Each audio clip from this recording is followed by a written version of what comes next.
través de la señal de Radio Nuevo Mundo, presentamos el programa Academia Libre, un espacio que sintoniza con la actualidad educacional, el desarrollo científico y el mundo de las artes. Aquí la Universidad Pública pone sus micrófonos al aire. Con ustedes, David Evia. Vaya nuestro saludo a todos los auditores de Radio Nuevo Mundo que a esta hora sintonizan la emisión de Academia Libre, donde la educación, las ciencias y las artes confluyen para hacer de la creación de conocimiento un espacio público. Me acompañan Cristian Castro y Macarena Castro. Hola David y Macarena. Hola. Complejas son las noticias sobre educación que vamos a comentar en Academia Libre, porque la Comisión Nacional de Acreditación, CNA, enfrenta un sumario por parte de la Contraloría, luego de que este organismo detectara irregularidades en el proceso de acreditación de instituciones de educación superior. Se trata de una investigación que inició la Contraloría el año pasado tras una denuncia de las senadoras Yasna Proboste y Jimena Rincón. De acuerdo a la indagatoria, se trató de 3 instituciones: Universidad INACAP, el Centro de Formación Técnica Santo Tomás y el Instituto Profesional IAC. Estas últimas entregaron información sobre infraestructura y personal que no correspondía exclusivamente a estas entidades, sino al grupo al cual están ligadas.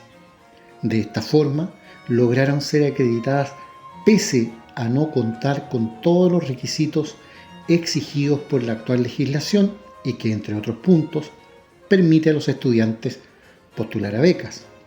Según detectó la Contraloría, fueron acreditados tomando en cuenta el conjunto de sedes de todas sus entidades, sin que existiera un detalle de los espacios utilizados por separado para cada entidad y sus alumnos, tales como salas de clases, espacios comunes, laboratorios, oficinas, entre otros.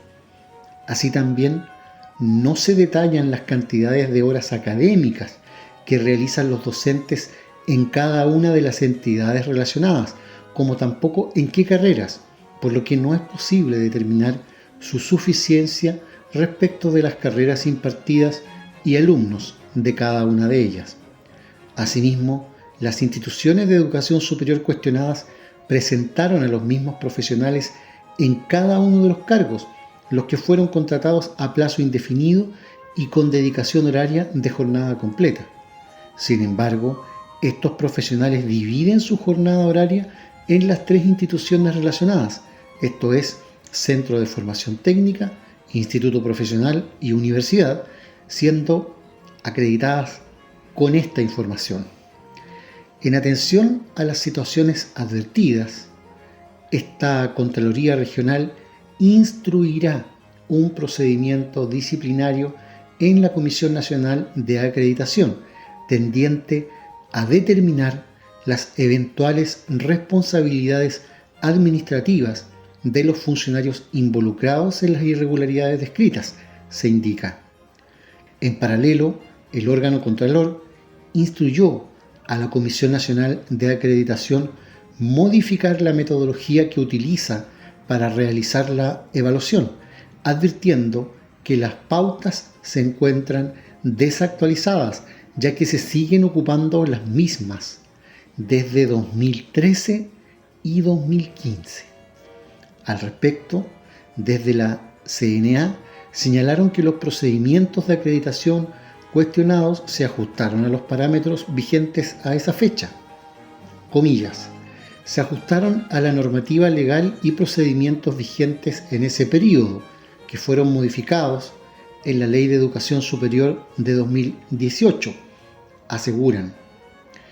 De todas maneras, afirman que afinarán sus guías y formularios para evaluar a instituciones que funcionan de manera integrada en los mismos espacios físicos con otras entidades que son parte de un mismo grupo. de los planteles apuntados, solo el Centro de Formación Técnica Santo Tomás se refirió al tema, asegurando que el proceso se desarrolló siguiendo estrictamente lo establecido por la ley, individualizando fielmente los recursos con los que cuenta el CFT, tanto en espacios físicos como cuerpos docentes y horas de dedicación para cumplir con su proyecto educativo. En ese sentido, la Comisión Nacional de Acreditación ha contado con toda la información que exigía la ley al momento de la acreditación, afirmaron. Este tema de la acreditación, la verdad es que en Chile tiene más de una arista. Lo que estamos comentando es un conjunto de irregularidades, es decir, entidades que en cuanto empresa, subrayemos el término empresa, están lucrando con la enseñanza superior en el nivel técnico, en el nivel técnico profesional y en el nivel universitario, aparecen mal acreditadas, irregularmente acreditadas, porque suman, dice la Contraloría, las horas académicas de los 3 centros, cuando en realidad los docentes a ellas dedicadas dividen su jornada en 3 y por lo tanto para cada uno de esos centros no son profesores de un plantel de jornada completa, sino simplemente profesores por hora, es decir, personas que no tienen posibilidad alguna de dedicarse, por ejemplo, a la investigación.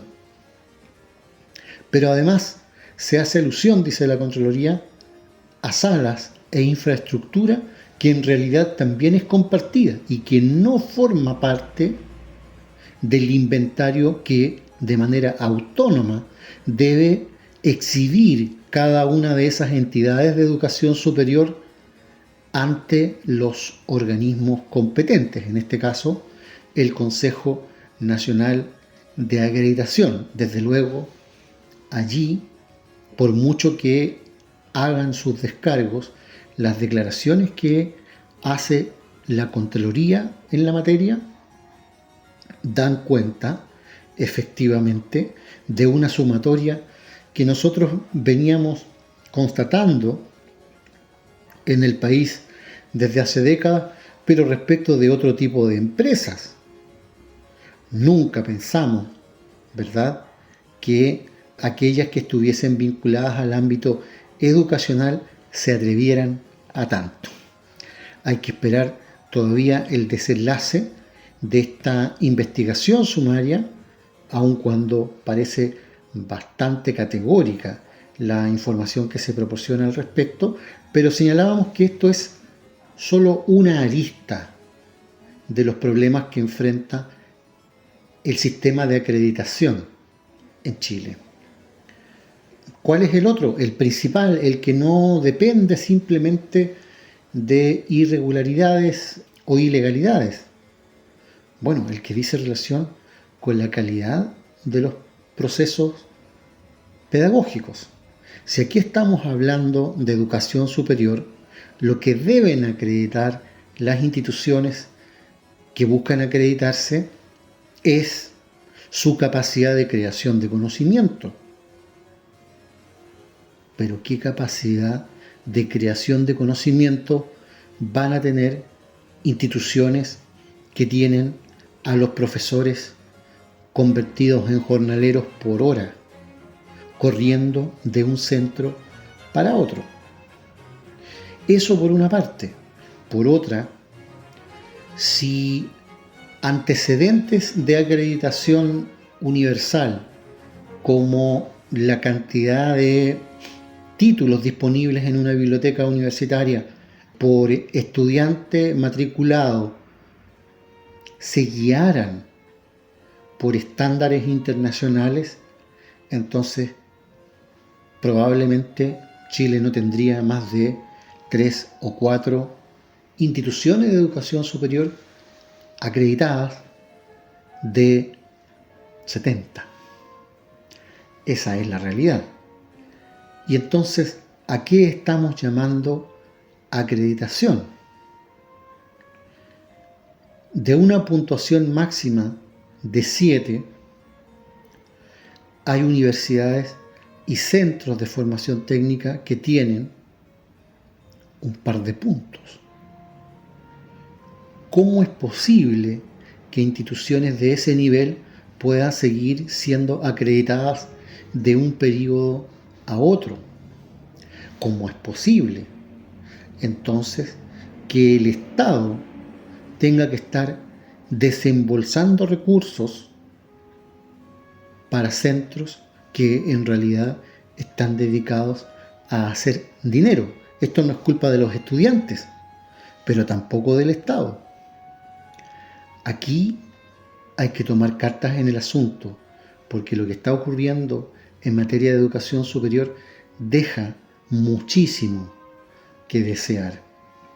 Deja mucho que desear en el ámbito universitario, deja mucho que desear en cuanto a lo que se llama excelencia, por ejemplo, para postular a carreras vinculadas a pedagogía en este país, que decir las cosas exactamente como son.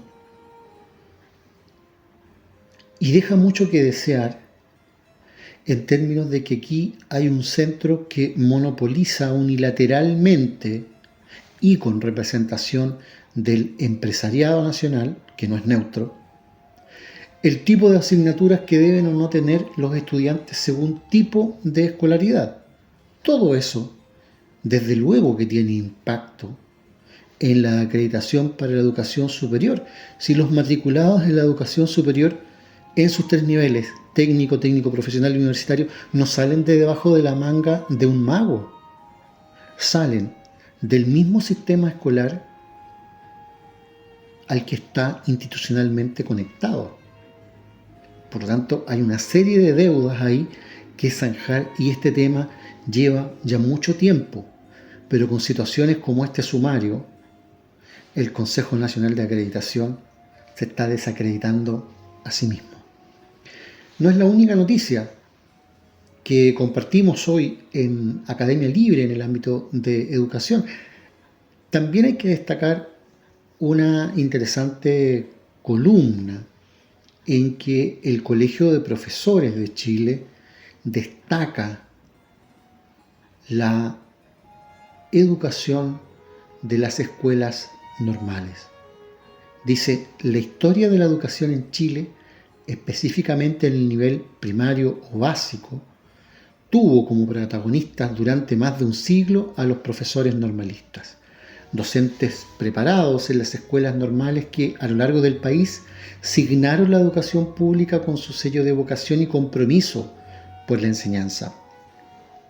A 102 años de la promulgación de la Ley de Instrucción Primaria Obligatoria, recordamos, dice el Colegio de Profesores, su legado pedagógico y honramos la memoria de todas las generaciones de normalistas que, entre 1842 y 1974, formaron desde su niñez a los futuros ciudadanos de la República.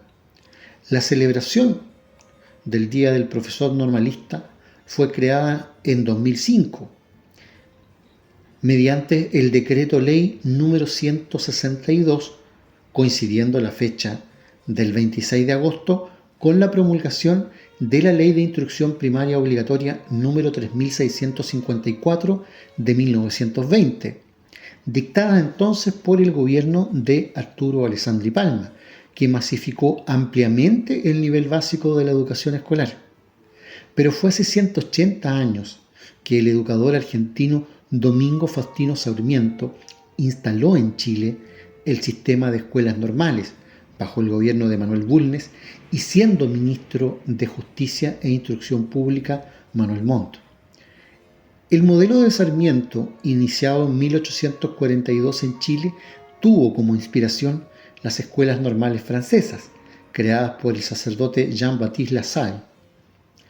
El documental Normalistas, Amor por la Educación, de Sergio Arévalo Macías, reconstruye la historia del normalismo chileno desde la voz de sus protagonistas y de quienes han investigado este modelo de enseñanza que robusteció desde sus bases a la educación pública.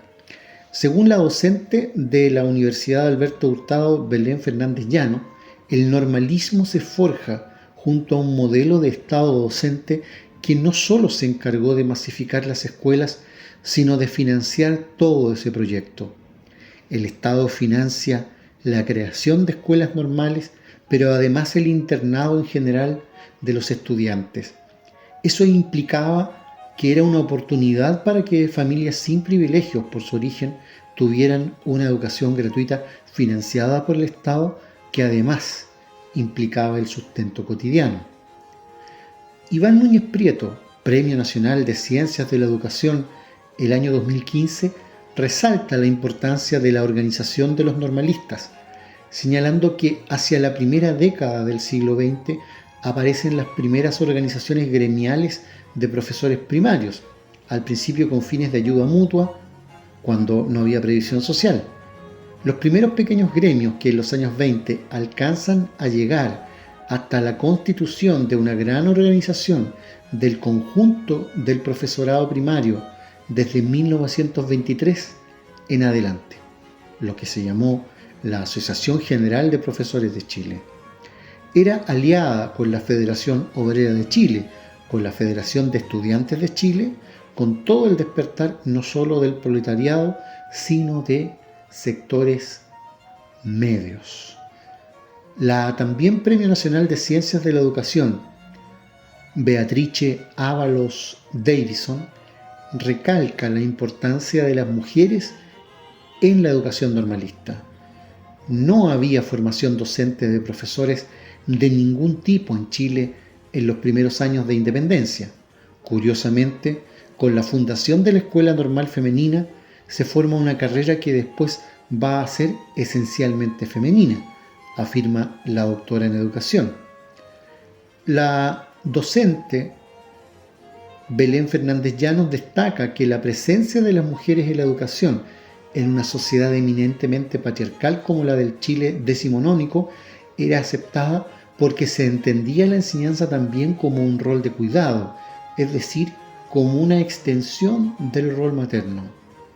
Este modelo de escuela gratuita, financiada por el Estado, cuyo énfasis fue siempre la formación integral de ciudadanos desde la educación primaria, llega a su fin el 11 de marzo de 1974, cuando la dictadura emite el decreto de cierre de las escuelas normales.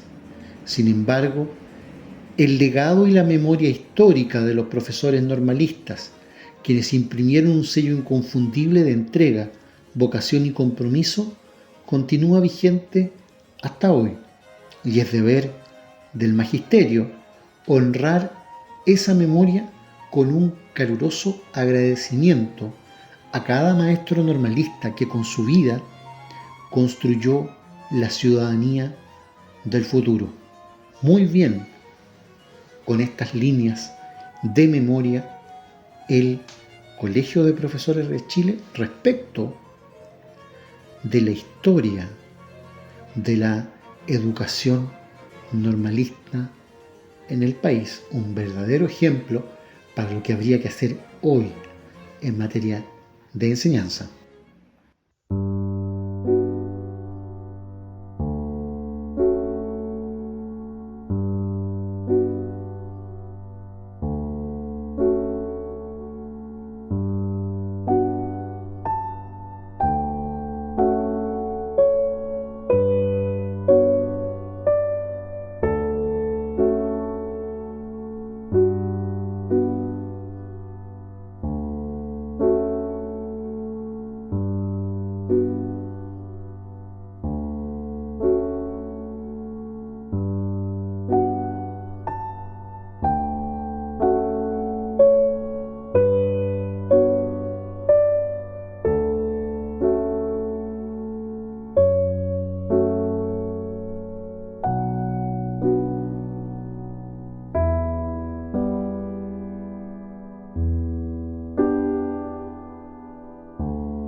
Hablamos a esta hora en Academia Libre sobre actualidad en ciencia e investigación.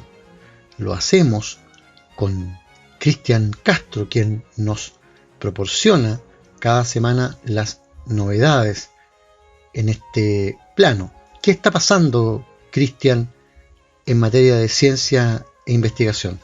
A propósito del recién pasado Día Mundial del Alzheimer, revisamos a continuación algunos de los principales avances y estrategias que se han diseñado respecto a esta compleja enfermedad, que es la causa más común de demencia en adultos mayores y que afecta a más de 55 millones de personas. Una enfermedad que se caracteriza por comprometer profundamente la dimensión del pensamiento, la memoria y el lenguaje. Partimos entonces con la histórica investigación sobre la influencia genética en esta patología, porque un estudio de este año 2022 logró asociar 42 genes adicionales con la enfermedad de Alzheimer por primera vez. Científicos de 8 países, incluidos Francia, Estados Unidos, Reino Unido y Australia, observaron el material genético de 111.000 personas con Alzheimer. Ellos identificaron 75 genes relacionados con un mayor riesgo de desarrollar la enfermedad, incluidos 42 que no habían sido detectados previamente. Estos hallazgos, publicados en la revista Nature Genetics, sugieren que el Alzheimer es causado por muchos factores, con evidencia de que hay una proteína específica involucrada.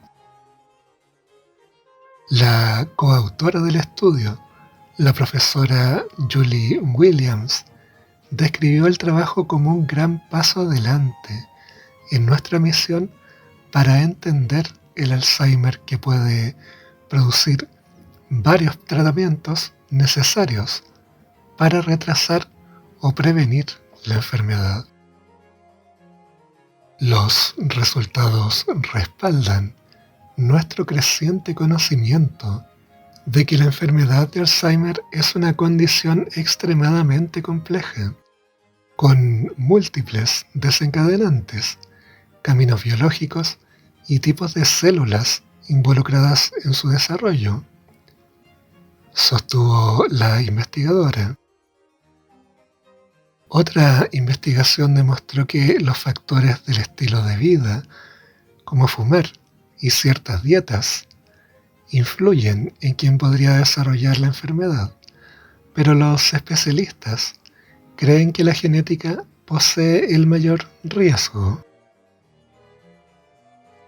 En otro ámbito del abordaje de esta patología, un nuevo enfoque para cuidar y tratar el Alzheimer es la construcción de villas especialmente diseñadas para que los pacientes vivan una vida aparentemente normal, pero siempre bajo la vigilancia de los cuidadores. Francia creó una aldea dedicada a la enfermedad de Alzheimer en el año 2020, basada en una villa para la demencia en los Países Bajos. Esta se encuentra ubicada en el suroeste de Francia y tiene una tienda de comestibles, peluquería y hasta ofrece recitales de música. Fue diseñada para parecerse a una tradicional aldea medieval, como si fuese una ciudad fortificada. Su arquitecto mencionó que no tiene cercas visibles, pero sí muchos caminos seguros, bien integrados en la vida social y cultural de la ciudad. Madeleine Elizalde, de 82 años, fue una de las primeras en mudarse allí. Es como estar en casa, señaló, y estamos bien atendidos.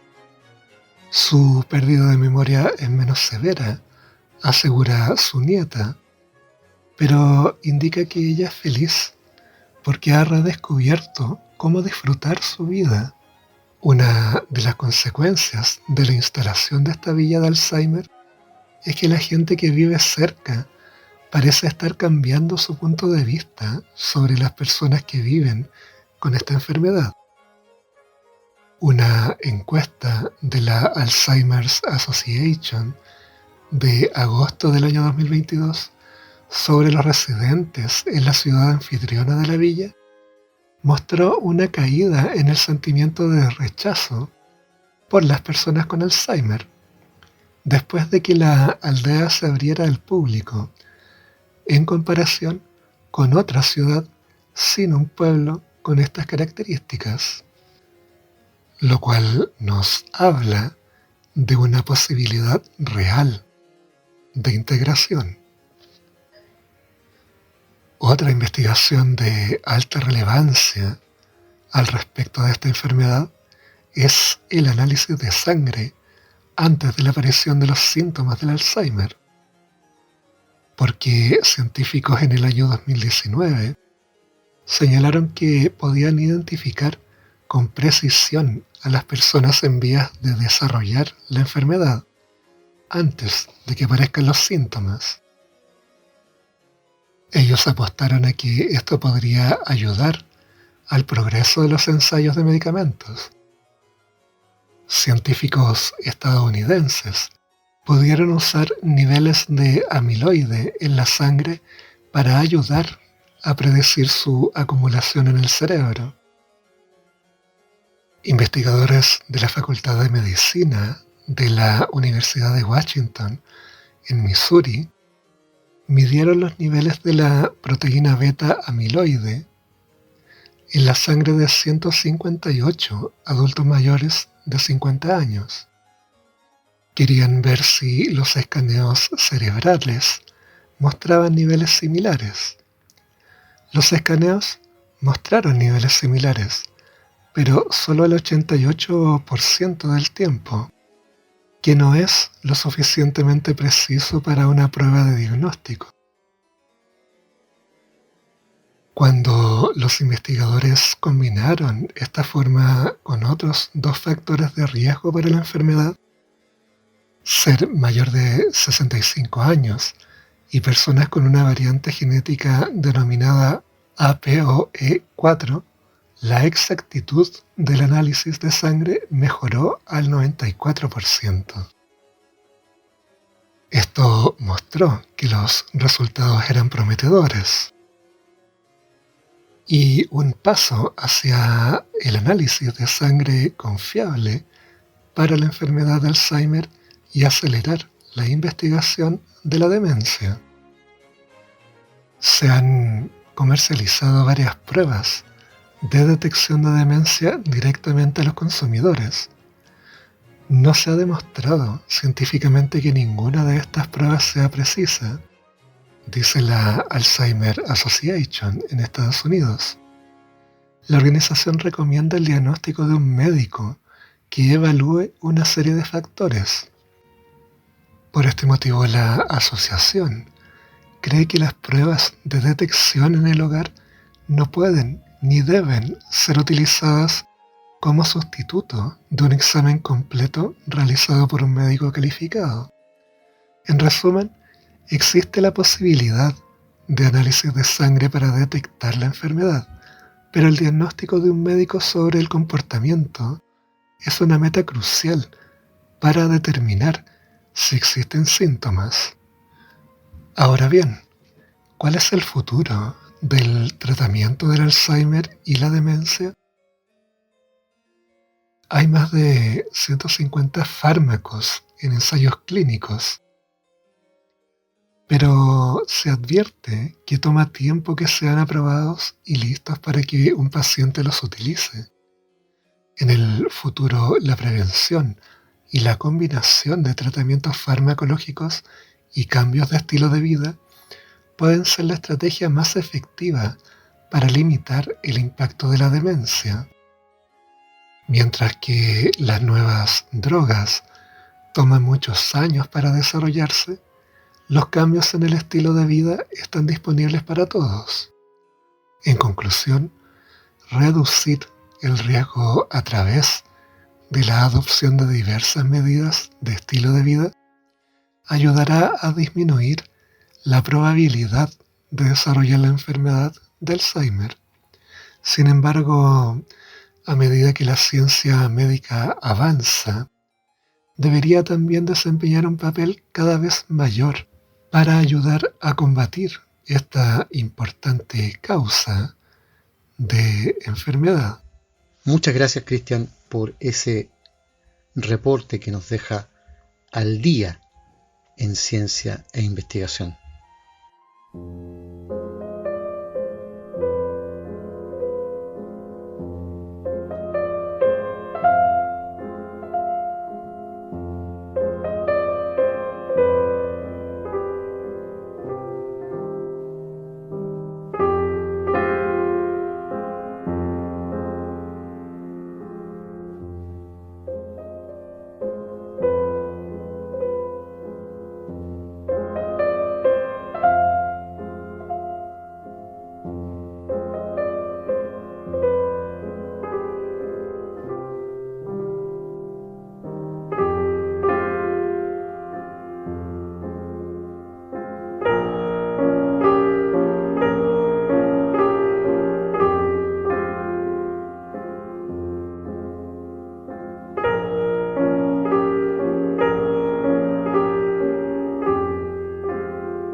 Conversamos sobre arte y cultura en Academia Libre en este bloque y nos vamos a referir particularmente a la plástica y las exposiciones.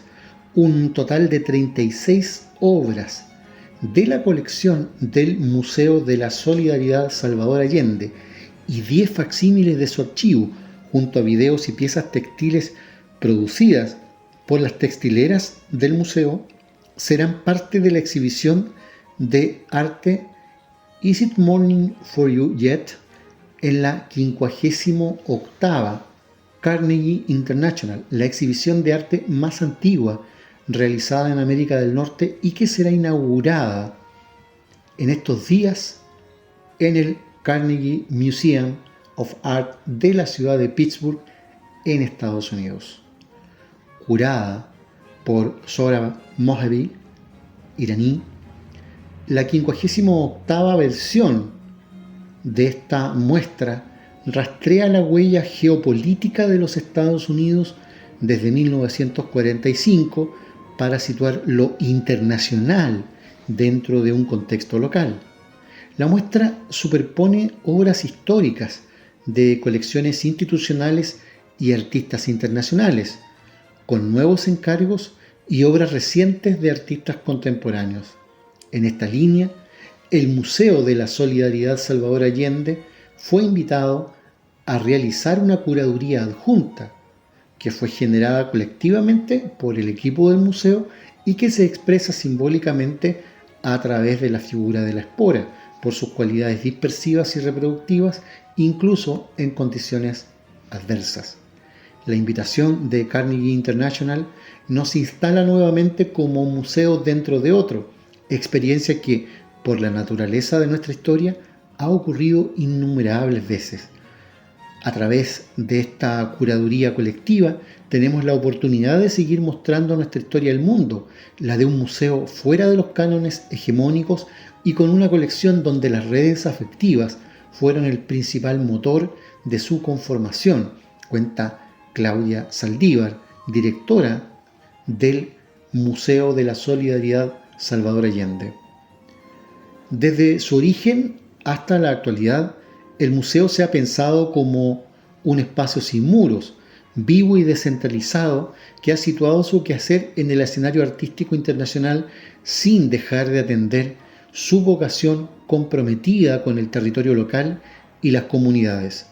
En esta línea, la presencia del museo en la 58ª Carnegie International se fundamenta en 4 ejes de sentido que se despliegan en la sala donde se exhibe: relatos de resistencia, efecto espejo, arqueología de los afectos y todo es cancha.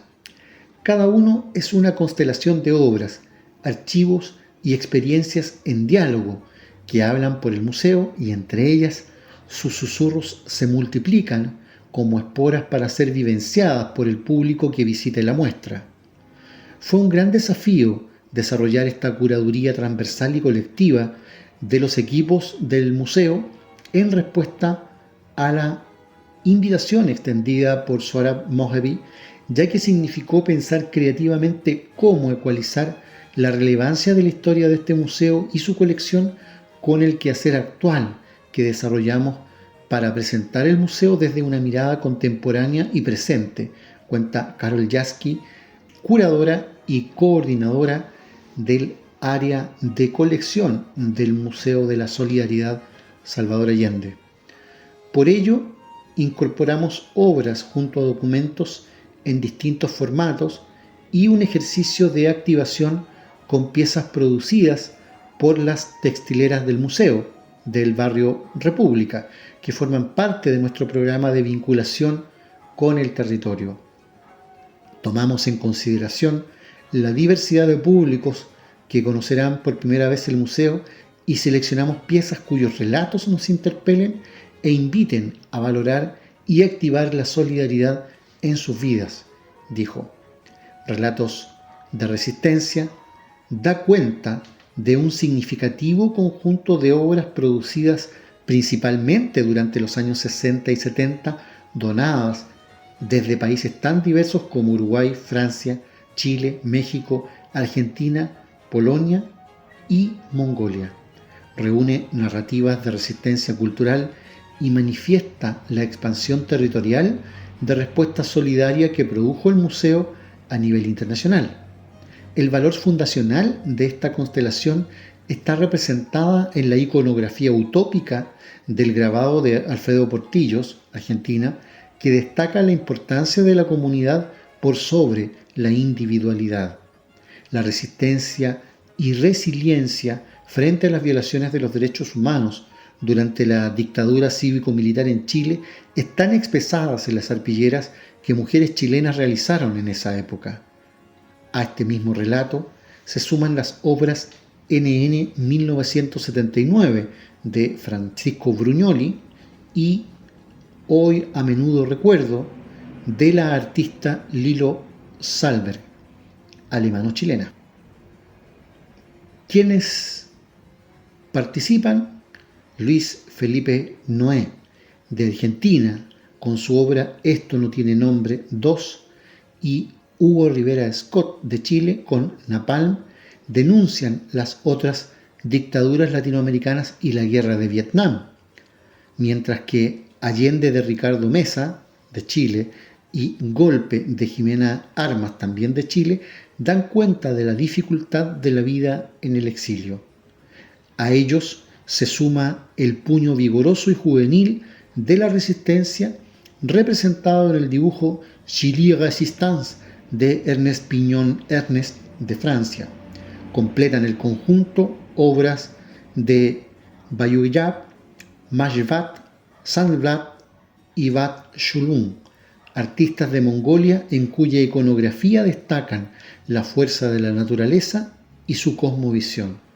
La abstracción también está presente, expresando la pluralidad de formas artísticas de la colección del Museo de la Solidaridad Salvador Allende, con obras de Eduardo Terrazas, de México, Mayra Landó, de Rumania, Marie Eloy, de Francia, Luis Tomaselo, de Argentina, y Ryszard Winiarski, de Polonia, que invitan al público a interactuar corporalmente con ellas a través de estímulos ópticos y multisensoriales.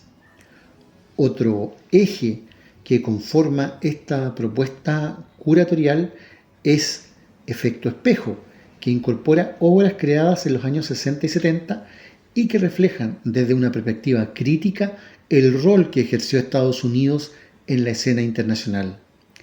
Hans Karlewski, Oyvind Fahlström y Anders Eberg, de Suecia, Patricia Israel y Alberto Pérez, de Chile, Paul Peter Pig, de Estados Unidos, Derek Bocher, de Reino Unido, y Gontran Guanaes Neto, de Brasil, son parte de esta selección.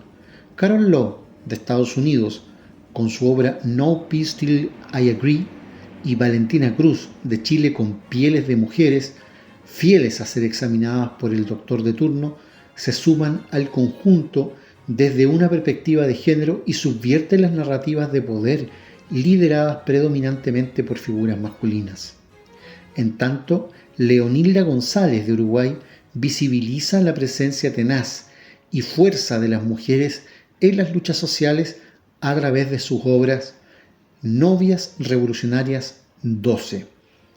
El archivo del museo también toma un rol importante en esta exposición a través del eje Arqueología de los Afectos, que presenta una selección de facsímiles de su archivo y videos, que pone en valor el tejido social que se ha conformado y ha permitido la subsistencia del museo a lo largo de su historia. Estos documentos dan cuenta de las relaciones de solidaridad que se generaron entre quienes hicieron posible este proyecto. Por último, el museo busca expandir esta exposición mediante experiencias inmersivas y de participación ciudadana. Bajo el nombre Todo es Cancha, este eje busca desplegar el museo más allá de los límites establecidos y abrir un espacio de experimentación. Para ello, incorporamos una estación de trabajo dentro de la exposición para que los públicos puedan crear sus propias chapitas textiles inspiradas en la obra de Portillo y las arpilleras, explican desde la institución.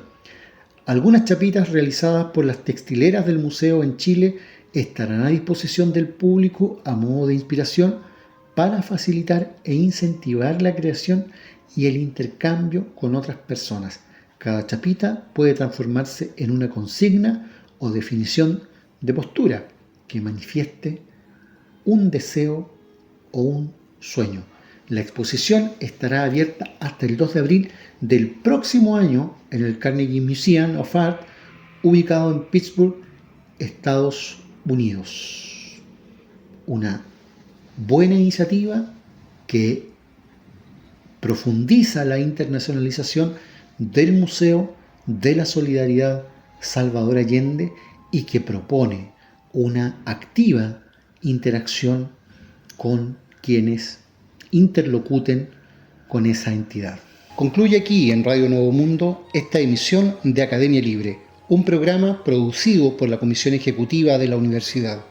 En los mandos técnicos, Francisco Navarro, y en los micrófonos, Macarena Castro, Cristian Castro y David Evia.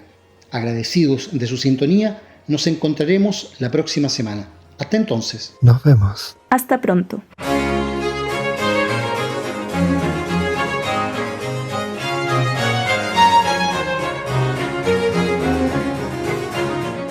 Concluye aquí este capítulo de Academia Libre, un programa que aporta miradas críticas a la construcción de la sociedad. Hasta una próxima oportunidad.